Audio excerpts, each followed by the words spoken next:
അപ്പൊ അളിയൻ കാര്യമൊന്നും അറിഞ്ഞില്ലേ? ഇല്ല. എന്നാൽ ഇനി ഞാനത് പറയാം, ആരും ഞെട്ടരുത്. ഓരോ തവണ കാണുമ്പോഴും പ്രതീക്ഷ കൂടുകയായിരുന്നു. ഇപ്പോൾ പറയാനുള്ളത് എന്താണ്?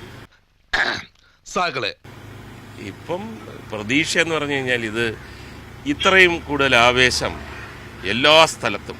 എന്നെ വേണേ രണ്ടടി അടിച്ചോ, പക്ഷെ ഞാൻ ഉള്ളത് പറയും. അതൊക്കെ ഇതിനപ്പോ ഇവിടെ പറയുന്നത്, അതൊക്കെ എല്ലാവർക്കും അറിയുന്നതല്ലേ. പ്രത്യേകിച്ച് അമ്മമാരും സഹോദരിമാരും സഹോദരന്മാരും എല്ലാം റോഡിൽ ഈ പൊരിവെയിലത്ത് കാത്തു നിൽക്കുന്നു. അത് ഞങ്ങൾ ആരും അറിഞ്ഞില്ല, ഞങ്ങൾ ആരും അറിഞ്ഞില്ല. കൈ പിടിക്കുന്നു, സന്തോഷമായിട്ട് ചിരിക്കുന്നു, സന്തോഷമായിട്ട് ജയിക്കുമെന്ന് പറയുന്നു.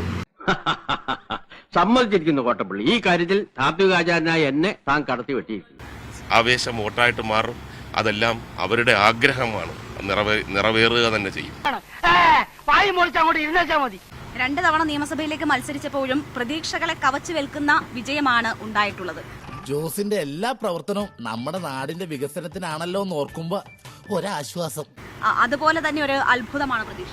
അതിനെക്കാട്ടി വലിയ അത്ഭുതം. അത്രയും വേണോ? വേണം, കുറച്ച് കടുപ്പത്തിരിക്കട്ടെ. കൊല്ലത്തെ UDF ലീഡ് 10,000 കടന്നിരിക്കുന്നു. കൊല്ലത്ത് UDF-ന്റെ NK പ്രേമേന്ദ്രൻ ലീഡ് 10,000 കടന്നിരിക്കുന്നു. നിനക്കിത് എങ്ങനെ സഹിക്കാൻ കഴിയും ജോസേ?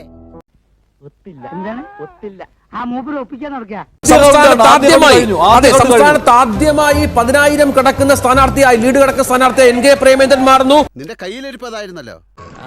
ആളമാറ്റി കഷ്ടപ്പെട്ടത് വെറുതെ ആയി. അപ്പൊ മുതലാളി എല്ലാം പറഞ്ഞ പോലെ നാളെ കാണാം. കാണണമെന്നില്ല. എന്നാ മറ്റന്നാ അരട്ടെ ചാച്ചി.